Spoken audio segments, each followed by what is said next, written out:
तो स्वागत है आप सभी का मेरे यूट्यूब चैनल पर। तो जैसा कि अभी तक हमने इम्यूनोलॉजी के कई सारे पार्ट्स कवर किए हैं, तो अब हम उसमें एक शॉर्ट लेक्चर की सीरीज़ में अब हम जो जिस टॉपिक को कवर करने वाले हैं, वो है हाइपर सेंसिटिविटी जो कि एलर्जी, जो कि मैंने थोड़ा-सा पार्ट आपको अभी अपने पिछले लेक्चर्स में बता दिया है। तो अब हम इसको यहाँ पे थोड़ा-सा डिटेल में यहाँ पे समझ लेते हैं। तो जैसा कि आपको पता है एलर्जी क्या होती है? Is a hyper sensitiveness of a person to some foreign substance. किसी भी फॉरेन सब्सटेंस के खिलाफ आपका हाइपर सेंसिटिव होना जो होता है उसको हम एलर्जी बोलते हैं। अब ये कैसे हो सकता है? जब आप उस सब्सटेंस के कॉन्टैक्ट में आते हैं या वो आपकी बॉडी में एंटर करता है। These substance that cause allergic reactions, इनको हम एलर्जेंस बोलते हैं। यहाँ तक आपको कोई समस्या नहीं होनी चाहिए। अब ये कौन-कौन से एलर्जन हो सकते हैं? तो कभी-कभी एग्ज़ाम में इसके नाम पूछे जाते हैं, तो आपको याद रखना है। जैसे डस्ट, आपने दैनिक जीवन में देखा होगा कि बहुत सारे लोगों को, या आप खुद ही कभी डस्ट में आप ज़्यादा काम करते हैं तो सडन आपको प्रॉब्लम होती है, तो वो क्या है, वही जो है वो आपका हाइपर सेंसिटिव रिएक्शन है, ठीक है?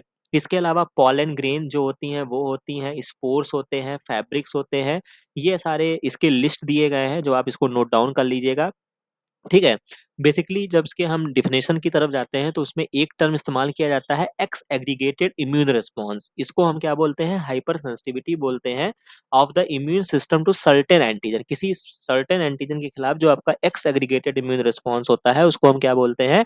हाइपर सेंसिटिविटी बोलते हैं या एलर्जी बोलते हैं। The substance to which such an immune response is produce are called allergen. The antibody जो यहाँ पे प्रोड्यूस होती है वो आपको याद रखना है, आईजीई आपको याद रखना है, एलर्जी, ठीक है? तो ये आपको याद रखना है, ठीक है? Common example of allergens are mite in dust, pollen, ये आप देख ही चुके हैं। सिम्पटम्स क्या-क्या होते हैं? जो कि आप स्नीजिंग होता है, वाटरी आईज होता है, रनिंग नोज होता है and difficult in the breathing. It happened due to the substance like histamine and serotonin, ये आप याद रखेंगे। ठीक है?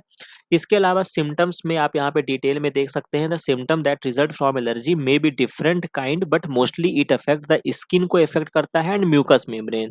ये आप याद रखेंगे अगर आपसे क्वेश्चन पूछा जाता है, ठीक है? इसके अलावा जो मैंने अभी पिछले लेक्चर में डिस्कस किया था, hay fever affect the mucus membrane of the nose, eye and upper respiratory tract. इसके अलावा अस्थमा भी इसी में आता है, the lower portion of the respiratory system severely affected होता है।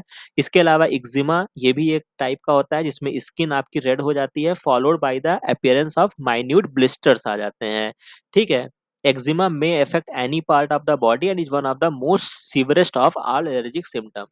तो ये आपका हो गया। कॉज क्या हो सकते हैं? During allergic reaction there is a increase release of histamine from mast cell. कहाँ से रिलीज होती है? मास्ट सेल से। और ये क्या करती हैं? Mark dilation of all the peripheral blood vessels and the capillary become highly permeable so that the large amount of fluid leak out, और वो टिश्यू में चला जाता है। तो आप यहाँ पे इसको ऐसे समझ सकते हैं कि जो ये आपका सब्सटेंस होता है हिस्टामीन, ये आप याद रखेंगे, जो कि मैंने अपने पिछले वीडियो में बताया है कि हिस्टामीन हिस्टडीन से बना होता है। बेसिकली आप इसको एक वर्ड में ये बोल सकते हैं कि ये होता है वासोडाइलेटर, ठीक है? इसको बोलते हैं। तो ये करता क्या है कि आपकी जो ब्लड वेसल्स होती हैं, उनको क्या करेगा? डायलेट कर देगा, जिससे क्या होगा कि आपका जो फ्लूइड होते हैं, वो क्या करके लीक होते हैं, फ्लूइड जो होंगे वो लीक होंगे और कहाँ चले जाएँगे? ये पहुँच जाएँगे टिश्यू में, ठीक है? जिससे क्या होता है? आपका सडन इम्यून रिस्पॉन्स जनरेट होता है, ठीक है? तो ये क्या होते हैं? वासोडाइलेटर होता है, इस बात को आप याद रखेंगे। हिस्टामिन, जो कि यहाँ पे यही बात आपको यहाँ पे बताई गई है, जो कि permeable becomes highly permeable so that the large amount of fluid leak हो जाता है from the blood into the tissue, और जिस पार्ट से ये रिलीज हो जाता है वो आप याद रखेंगे। यहाँ पे जो बेसिकली जो इन्वॉल्व होता है, एक स्पेसिफिक सेल्स होती है, मास्ट सेल्स होती है। बेसिकली क्या होता है? ये जो सेल्स होती है, इसी में ग्रैन्यूल्स होते हैं, आप इसको इस तरीके से समझ सकते हैं। ग्रैन्यूल्स होते हैं, तो जैसे ही इम्यून रिएक्शन होता है, ये ग्रैन्यूल्स जो होते हैं वो रिलीज हो जाते हैं, ठीक है? जो कि क्या करते हैं? इम्यून रिस्पॉन्स या हिस्टामिन रिलीज करते हैं, ठीक है? तो आप ये याद रखेंगे। Some of the allergic forms include hay fever, asthma, anaphylactic shock, जो मैंने आपको बताया। पेनिसिलिन वाली स्टोरी होती है जहाँ पे आप इस केस में देखा जाता है, and peripheral blood vessels and the capillaries become highly permeable so the large amount of fluid leak कर जाता है। तो ये वही बात यहाँ पे लिखी हुई है। सम ऑफ द एलर्जिक फॉर्म्स जो इस कॉमन एलर्जिक फॉर्म है वो आपको याद रखना होगा, hay fever, asthma, anaphylactic shock and auto immunity.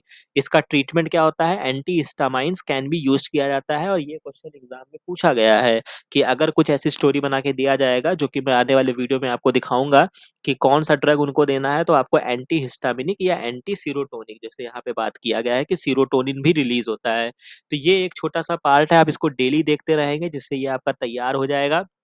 ठीक है? और परीक्षा में नॉर्मल क्वेश्चन अगर आएँगे तो वो आप करने में सक्षम रहेंगे। बाकी ये वीडियो आपको अच्छा लगा हो तो इसको लाइक, शेयर और सब्सक्राइब करना मत भूलिएगा। मिलते हैं नए लेक्चर में नए वीडियो के साथ। Thank you very much.